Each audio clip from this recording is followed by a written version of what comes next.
Bom, pessoal, hoje a gente está aqui com a Raquel Rossato Rocha, nessa nossa série de conversas aí, descontraídas com os alunos, ex-alunos do curso, né, egressos da Engenharia Acústica. A Raquel é da primeira turma da Engenharia Acústica, então entrou lá no comecinho do curso. Vou pedir para ela, então, se apresentar um pouco melhor, falar de onde ela e, enfim, o que ela quiser falar sobre si mesma. Olá a todos, bom dia, boa tarde, boa noite. Me chamo Raquel Rossato Rocha, me formei com a pessoal da primeira turma, sou natural de Santa Maria, Rio Grande do Sul. Sim, eu acho que eu sou uma das únicas que sou de Santa Maria e fiz a faculdade em Santa Maria.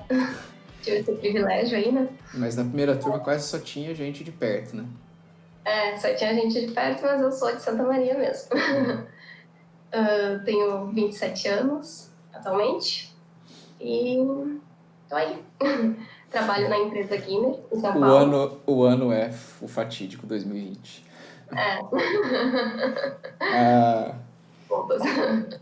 A gente vai falar um pouquinho mais da empresa onde você trabalha, acho que ao longo da conversa.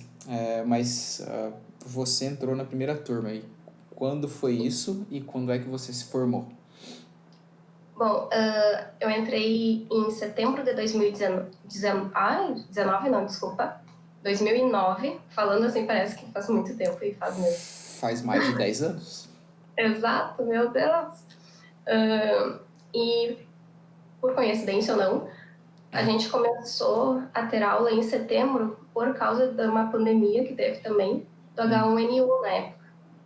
Então acabou atrasando aí o início das aulas, mas deu tudo certo em setembro, começaram as aulas e a turma era grande, tinha um monte de gente entrou achando que era música, que não tinha cálculo. Tem foto dessa turma aí, Raquel? Teve sim, deixa eu pegar aqui. Aí, ó, agora sim. Aqui, essa era lá no fundo a Dinara. Primeira turma, a professora Dinara, turma cheia. Tem mais? Eu estou aqui, Luiz, Javasi, Thalita, Jefferson, o Henrique, o Guilherme, o Jonathan. O Jonathan tá terminando o mestrado agora. Acho que é isso do pessoal conhecido atualmente. Sim. E durante o curso, qual foi a sua disciplina favorita? Qual foi a mais difícil? Pode ser a mesma? Não precisa ser a minha disciplina também. A minha favorita, no caso, foi acústica de salas. Claro que foi assim, eu acho que é uma das disciplinas da acústica que eu mais gostei, porque eu adoro essa parte de acústica de salas e acústica de edificações em geral. Então, fazer aquele trabalho prático foi bem legal, assim, mexer no Odeon, né, fazer aquelas simulações, que hoje eu trabalho muito com isso. Então, essa disciplina de acústica de salas serviu, assim, para dar uma base, um norte muito bom para isso. Claro que teve outras também que eu gostei, né? Fundamentos de acústica, acústica ambiental, subjetivo também eu gostava bastante. E das que eu não gostava... Precisa falar mesmo? Não precisa falar que não gostava, só falar que eu achava difícil, bota outro nome. Claro. Bom, não, mas pode ser não gostar também, estamos aí para ouvir sua opinião, sei lá. Claro. Tudo natural. A traumatizante, digamos, foi eletroacústica 1 contigo. Que você não gostou ou que você achou difícil, ou as duas coisas? Não, depois, quando eu fiz de novo, né, porque eu reprovei na primeira vez. É verdade. Depois, quando eu fiz de novo, eu até comecei a gostar, mas ainda foi a pior, assim, não rolou sentimento.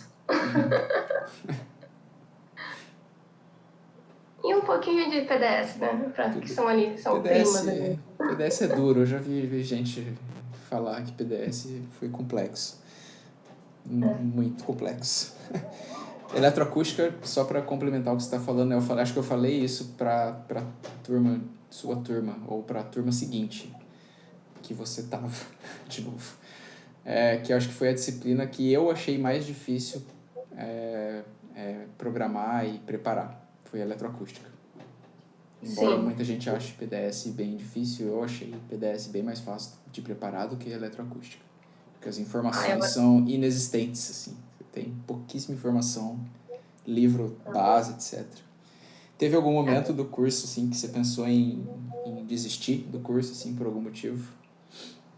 Não, desistir nunca passou na minha cabeça desistir, sabe, do curso. Claro que às vezes dá aquele desânimo, aquela, puxa, será que é isso mesmo, né? Aqueles pensamentos assim, mas desistir sempre foi passageiro, assim, esses momentos. E uma coisa que eu acho importante que, apesar o curso tem várias etapas, assim, difíceis, mas eu acho que isso é muito importante para a evolução mesmo do ser, sabe, da pessoa mesmo. Que isso acabou contribuindo para deixar a gente com uma base teórica e de ir atrás, de conseguir resolver seu problema, sabe? Muito boa. Então, eu percebo essa diferença quando é uma pessoa que vem da engenharia acústica ou de outro curso, sabe? Que elas sabem procurar, elas sabem investigar e sabem resolver o seu problema, sabem onde está a solução. E isso eu acho muito legal da engenharia acústica. Então, pode ser que na hora, assim, eu não entendia certas coisas, mas hoje eu tô, nossa, ainda bem que foi assim, sabe? Sim. Mas mesmo assim, com todos os perrengues aí que eu passei na faculdade, eu nunca pensei em desistir, não. Sempre queria me formar mesmo. Acho que vai um pouco na linha do que o Sérgio falou ontem também, essas coisas de passar a dificuldade, isso, no final das contas, ajudar um pouco no caráter da coisa, né? De você ficar resiliente, etc. E Criar uma resiliência, né? conseguir criar um grau de civirol, assim, né? Aprender a se virar e tal, e resolver os problemas. Exato. Você pode falar um pouquinho rápido assim, do seu TCC, sobre o que ele foi, e se você tem algum outro grau completo, assim, de tipo, especialização, mestrado, sobre o que foi, aonde que foi, etc. Bom, meu TCC foi... Eu comecei meu TCC, na verdade, com o Andrei. Daí fui abandonada no meio do caminho por motivos maiores, né? Porque ele trocou de faculdade. Daí tu me adotou. Eu não lembro se a gente chegou a mudar o tema do TCC ou não, mas o meu TCC é sobre implementação de algoritmos para o cálculo do índice de transmissão da fala, o STI, né? Então a gente fez umas rotininhas no MATLAB para inserindo a resposta impulsiva, né, o áudio, para calcular o STI. Isso levou, tipo, uns 2 anos e meio, né, para concluir todo o TCC. Achei que nunca ia acabar, mas deu certo. Pelo menos passei, né? Não sei se chegou a ser útil aí para alguém depois das rotinas que tem aí disponível, mas se alguém quiser, existe. E, bom, daí, TCC aprovado, já estava formada, era 2015 isso. E quando eu comecei a trabalhar no escritório, eu percebi que me faltava um pouco essa base da construção civil. Coisas básicas do tipo, por exemplo, o Guilherme, que é meu diretor técnico, né, ele sempre fala que eu cheguei lá no escritório muito boa em acústica, mas eu não sabia coisas básicas de arquitetura. Ele sempre brinca que eu não sabia o que era um caixilho. Então, hoje a primeira coisa de uma entrevista, é spoiler, uma entrevista lá no escritório, a gente pergunta pro pessoal, você sabe o que é caixilho? Porque virou piada, assim, interna lá no escritório, porque eu não sabia o que era, né? Sabia calcular tudo, mas o caixilho eu não sabia o que era, que é a esquadria, tá? Então, senti falta de saber um pouco mais dessa parte da construção civil para falar com os clientes e tal, saber me posicionar numa reunião técnica. E a gente tem muito isso, a gente vai na construtora, né? Pelo menos tinha as reuniões presenciais, agora está sendo tudo online, né? Vai o arquiteto, vai o engenheiro estrutural, vai o cara da hidráulica, vai a pessoa da acústica, pessoa do técnico, pessoa do lumínico, todas as disciplinas. A gente faz uma reunião geral e fica discutindo os assuntos do empreendimento. E no início eu entrei em desespero, porque eu não fazia ideia do que o pessoal estava falando. Então, eu resolvi procurar, né, o que que tinha lá em São Paulo para estudar melhor essa parte da construção civil. Uhum. E achei esse mestrado profissional, que é na inovação na construção civil. Uhum. Como o tema dele é inovação na construção civil, eu achei bem interessante na parte da acústica, né? Uhum.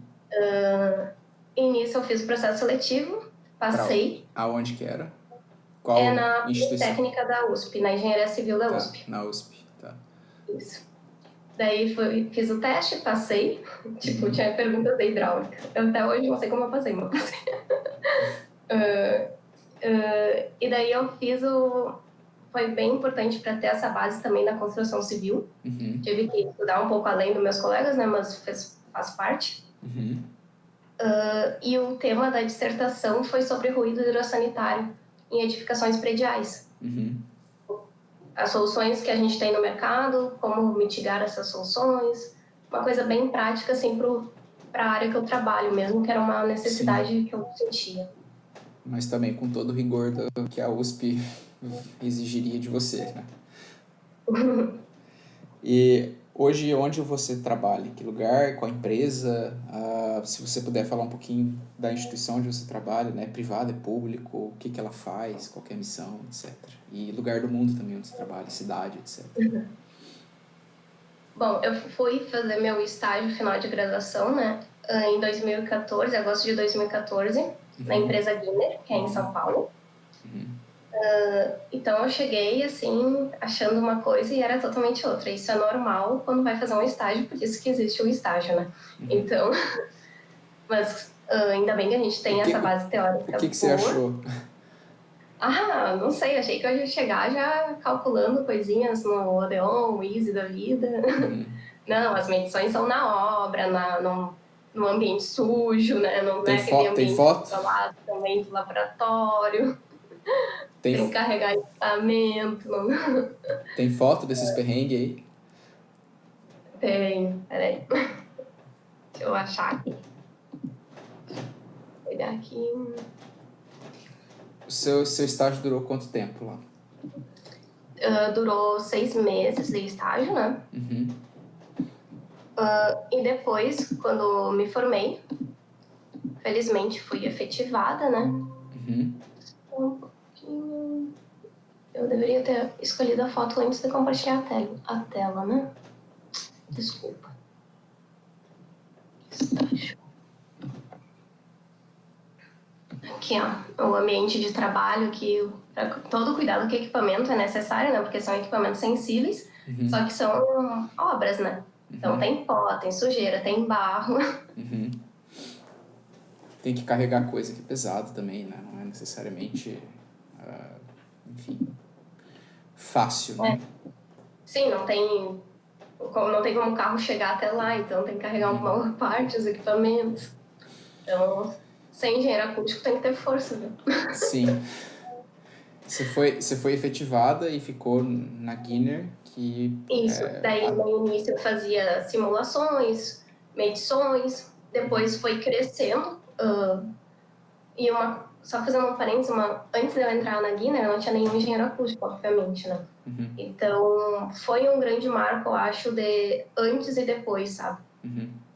Porque a gente acabou comprando mais software, comprando mais equipamento, crescendo a empresa. Então, foi contratando mais engenheiros acústicos depois, por ver essa facilidade que é contratar um engenheiro acústico, sabe? Não precisa fazer um treinamento tão extenso como outros profissionais.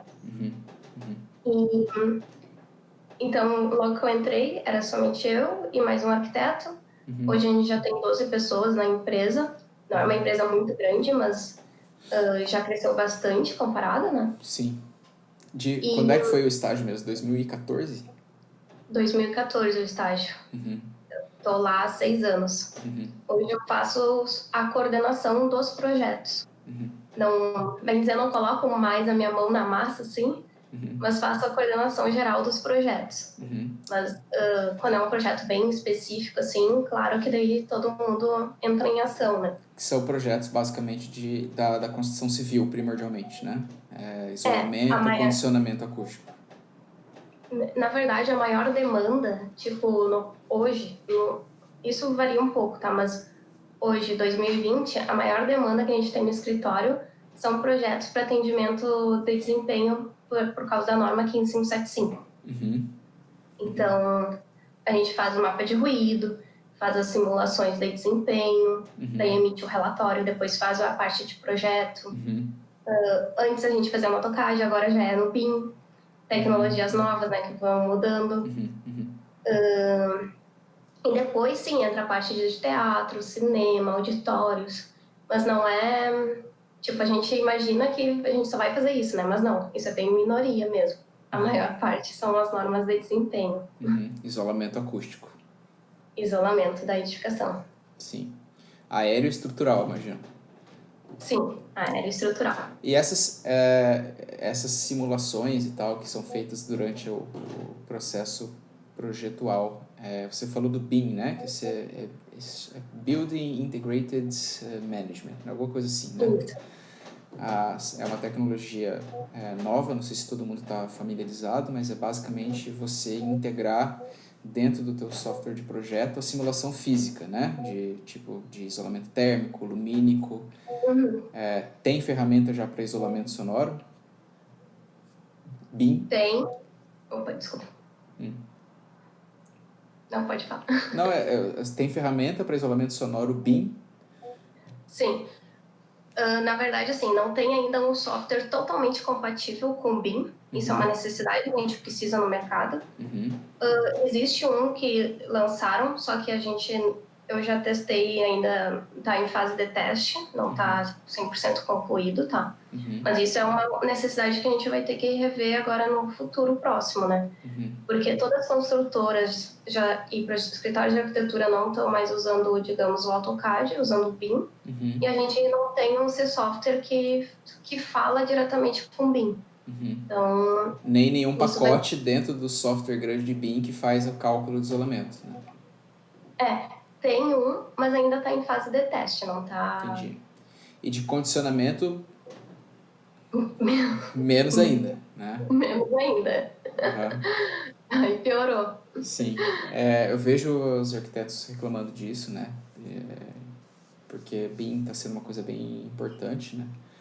Sim. E é difícil integrar essas ferramentas, né? De simulação acústica com todas as complexidades que tem de vibração e de a parte de isolamento aérea, estrutural, e a parte de simulação de condicionamento também tem difração, daí tem reflexão especular difusa, etc. É bem complicado de integrar, não é fácil integrar, né, do ponto de vista do software, né?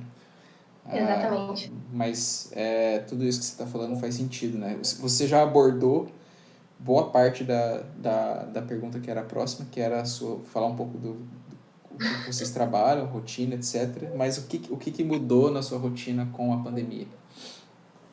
Então, mudou muita coisa. Primeiro que eu moro em São Paulo, né? Assim, todas as coisas do dia a dia mesmo mudou. Eu praticamente vivia na rua, indo em reunião, visitando obra. Hoje eu não faço mais isso. Estou em Santa Maria, de home office. Então, a gente nunca tinha trabalhado de home office no escritório, então a gente teve que mudar todo o sistema de rede, usar VPN, fazer mudanças assim estruturais mesmo da empresa para atender essa questão. Uma coisa que eu estou amando é que agora todas as reuniões estão sendo online, então não tem aquele... Porque lá em São Paulo tudo é longe, né? Não perco 2 horas no trânsito, fazendo nada, só para ir até uma reunião, falar 15 minutos e voltar. Então, isso está sendo maravilhoso. E tô na casa da mãe e do pai, né? Então, tem essas vantagens. Sim. Mas, ao mesmo tempo, eu tô com saudade do pessoal, do meu time lá em São Paulo, né? Sim. Isso é necessário, né? Acho que o esforço de atualizar e de ir para o online é necessário, e também, às vezes, o esforço de se isolar também agora um esforço necessário. Qual que é a sua ferramenta de trabalho favorita? Você tem uma ferramenta favorita? Exato. Assim, eu vou falar o que mais usam no escritório. Porque o que eu mais uso ainda é o Easy. tá? A gente não tem o Odeon, que nem a UFSM tem, mas o ISO é bem similar, no caso. Mas o que a gente mais usa é o SonarCTET, que é de cálculo de isolamento, né? O Easy para condicionamento, o SonarCTET para isolamento e o Insul, que é para criar o elemento construtivo. Então, são esses 3 softwares básicos que a gente usa. E depois a gente tem a parte de medição, mas daí eu, Raquel, não uso mais, não faço mais medições. Daí já deixo o pessoal do laboratório. Essa vida não me pertence mais. Parte do pessoal do laboratório são seus colegas, né? Isso, são meus colegas, que no caso o Thiago, são seus que também é bichos. engenheiro acústico, o Bruno. Você gostaria de destacar algum projeto? Tem imagem para mostrar de algum projeto legal assim que você tenha participado? Logo que eu entrei no escritório, a gente começou esse projeto da Disney Argentina. Então eu era estagiária e tinha que simular esse cineminha aqui. Então, o mais curioso que, tipo, na época eu pensei, vai dar ruim, não vai dar certo isso. São os cantos aqui côncavos, né, do cinema, que a gente sabe que acaba criando uma focalização e isso não é favorável, né? Então a gente, eu tô falando no plural como equipe, tá? Mas todo mundo ali junto, né, pensando. A gente teve que criar alguma solução nessas curvas para melhorar a acústica internamente, né? E outra exigência do cliente era não aparecer nenhuma caixa acústica. E é um sistema Double Atmos aqui. Então, todas as caixas estão escondidas atrás desses painéis de lã aqui. Não sei se... Claro que não são todos que têm caixa, tá? Mas por questões estéticas ficaram assim. E daí nesse projeto eu percebi a dificuldade que é compatibilizar também com as outras disciplinas. Tipo, precisa do ar-condicionado, precisa dos cabos e tudo. Não é só a acústica que importa, né? Precisa também atender a estética. Para não ficar também uma cabeça na frente da outra. Todos esses detalhezinhos a gente tem que saber e fazer. Tá. Aqui um outro projeto também é da Disney Argentina. Na época que eu era estagiária. Aqui a gente precisou colocar vidro duplo lá na fachada. Não sei se na foto vocês conseguem ver nitidamente. Porque... Com algum esforço dá pra ver. Tá. Aqui melhorou. Melhorou? Não precisa dar zoom. É só, eu acho que talvez exija um pouco de imaginação enxergar os 2 vidros ali. Tá. Bom, aqui assim passa né, uma rodovia de alto fluxo, então teve que colocar um vidro acústico interno para isolar esse ruído externo. Sim. Ele é inclinado justamente para não criar flutter echo para as 2 regiões reflexivas, né? Essa inclinação dá para ver aqui, ó, por essa linha. Esses elementos do teto, eles ficam vermelhos quando a rádio está no ar. E ao mesmo tempo ele é um dispositivo acústico. É um difusor bem legal. Desculpa, Eric, o que tu falou? É um difusor bem legal. E aqui uns difusor e absorvedor também para contribuir aí na acústica dessa estação de rádio. Opa! É só uma fotinha de medição. É a Disney. Na Disney, Na Disney pode tudo. Tem que ser criativo na Disney. Eu selecionei a fotinha desse projeto aqui também, porque a gente gosta de dar responsabilidades pro pessoal lá no escritório, do tipo, esse é teu filho, esse é o teu filho, cada um é responsável por um projeto. Esse daqui é meu projeto mais antigo. Eu comecei ele também em 2015 e ele ainda não acabou. Pela complexidade dele mesmo. Ele tem mais de 30 mil metros quadrados de área a ser construída. Então, aqui, só para ter uma noção do tamanho, assim, da importância de um projeto acústico nesse caso, né? A gente tem essa torre residencial.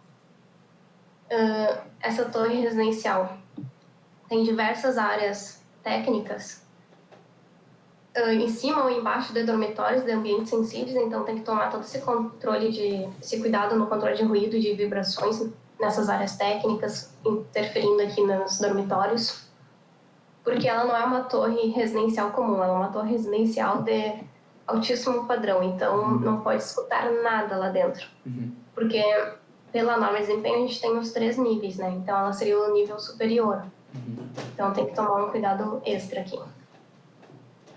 Esse prédio aqui que parece um U é um hotel 6 estrelas, vai ser o primeiro hotel do Brasil 6 estrelas, de luxo também.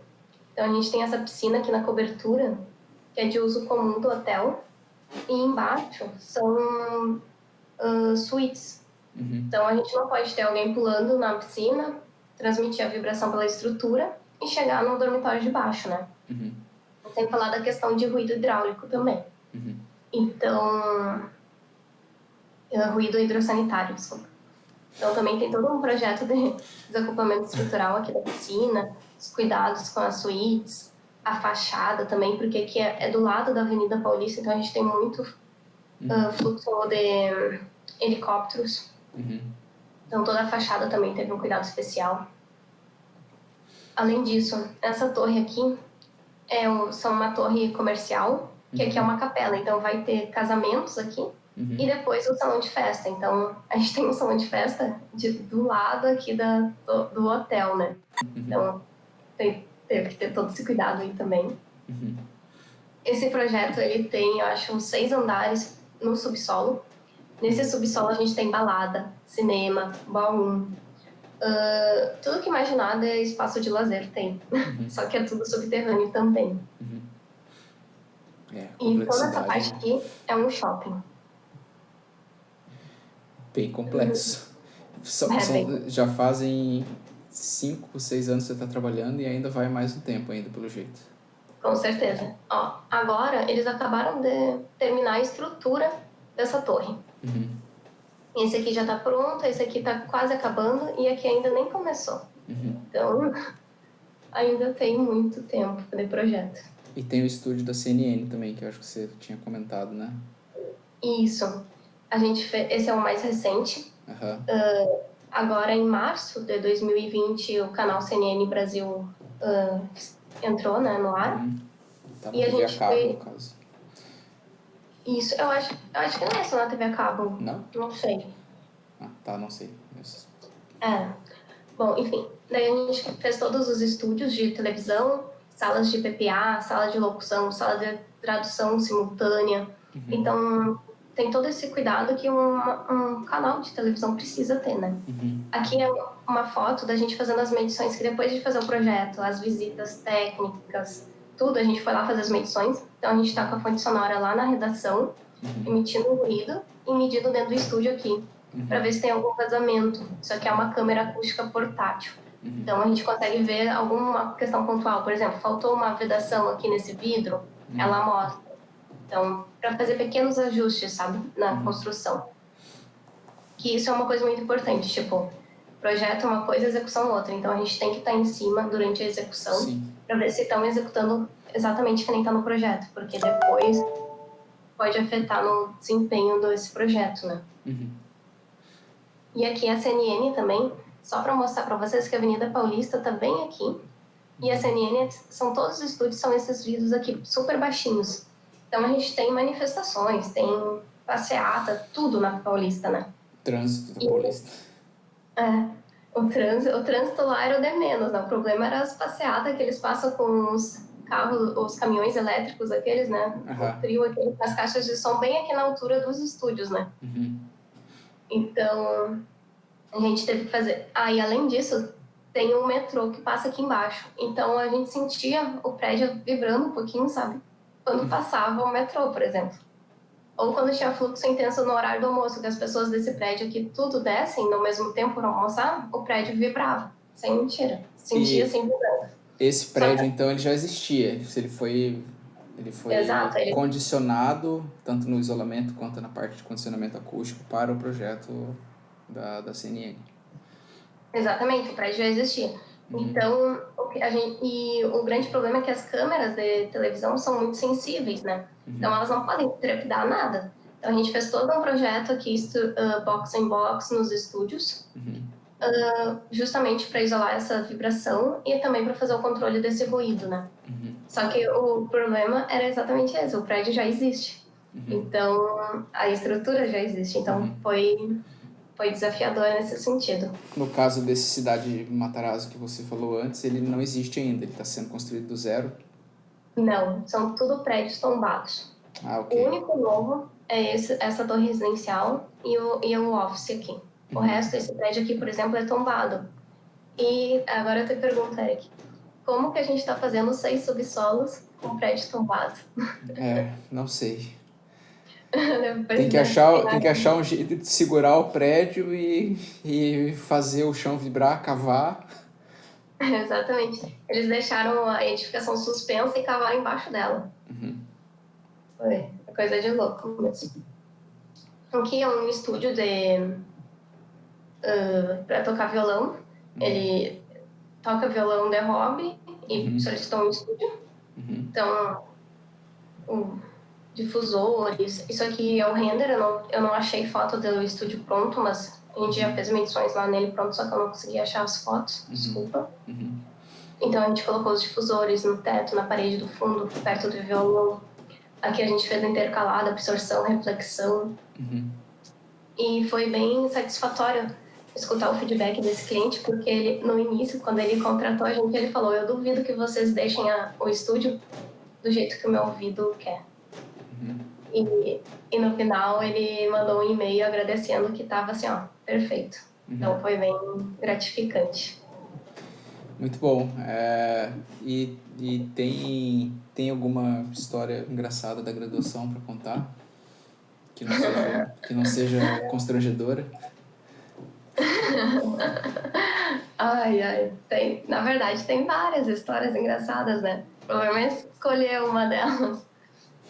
Eu acho que a minha turma, a minha primeira turma, né, muito se identifica, todo mundo lembra dessa história, que foi no primeiro congresso que a gente foi, todos juntos, para Belém, em 2012. E a gente tinha um voo para voltar, né, no mesmo voo da Dinara, da professora Dinara. E a gente foi para o aeroporto, o voo era de noite, só que a gente já tinha encerrado o nosso hostel, né, e tal. Daí a gente foi para o aeroporto, ficamos lá, almoçamos, ficamos umas 8 horas lá esperando o voo. Só que a gente ficou na praça de alimentação e não escutamos os avisos, né, do avião, dizendo que tinha sido trocada a nossa aeronave. E o horário de embarque também. E a gente perdeu o voo. E o mais engraçado foi que a Dinara passou pela gente, deu tchau, a gente deu tchau pra ela. E ninguém se ligou que ela era do mesmo voo que a gente, né? O que vocês estão fazendo aí folgado aí no corredor? A gente tá lá, né? Bem velos esperando. Daí chamaram nossos nomes, né? A gente foi lá ver o que aconteceu no balcão. E daí a aeromoça falou, né? A aeromoça nada, desculpa. A funcionária da companhia falou, né? Que tinham dado o recado, só que a gente não escutou porque a gente estava na praça de alimentação. E por uma lei de poluição sonora, eles não podem passar esses recados na praça de alimentação. Ou seja, se foi traído pela própria coisa que você estuda.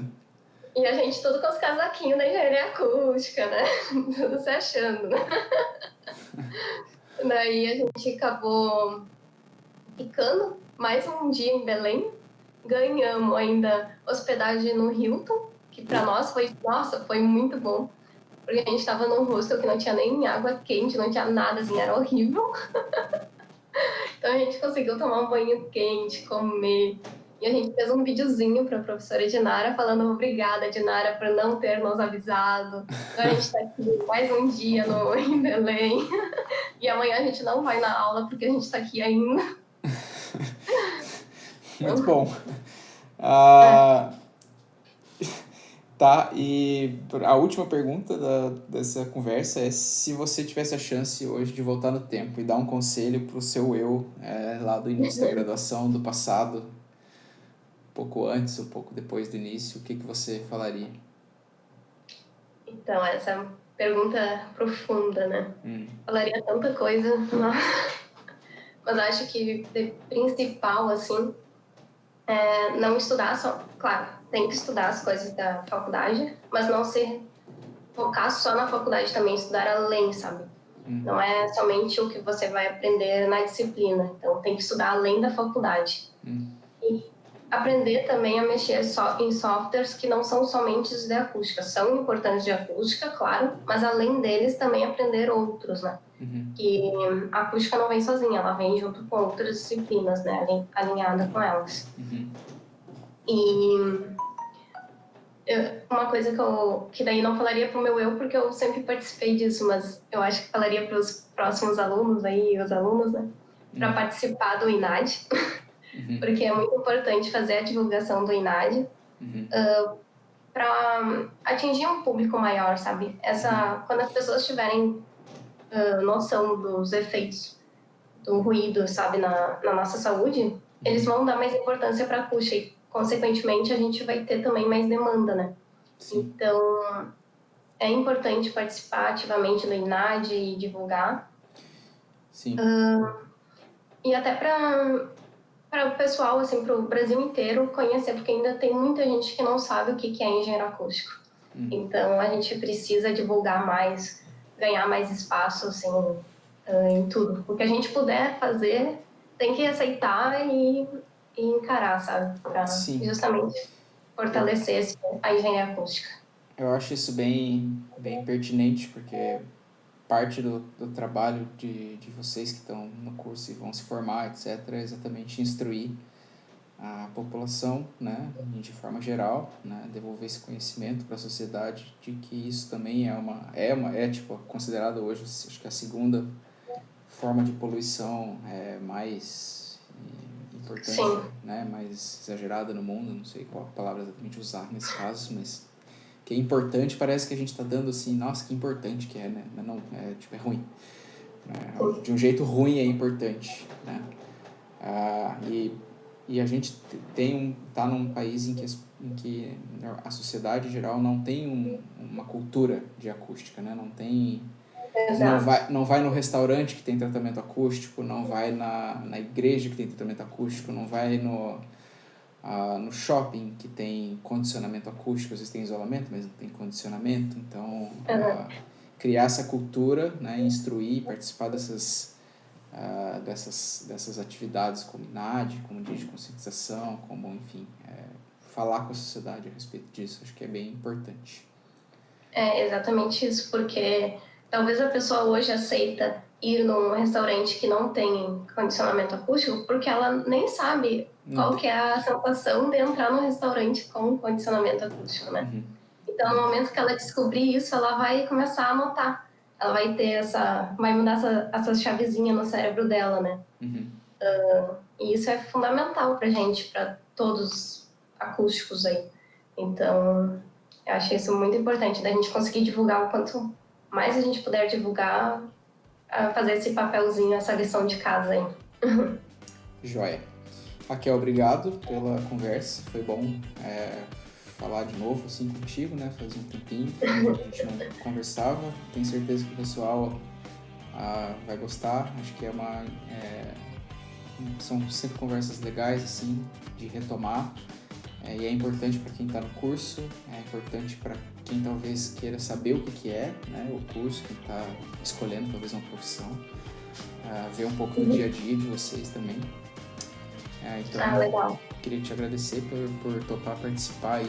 E, bom, daqui a pouco vai para a internet. Isso aí. Eu gostaria de agradecer pelo convite. Estou à disposição sempre aí do que eu puder ajudar para o curso. E muito obrigada. Espero que gostem. Eu que agradeço. Até mais.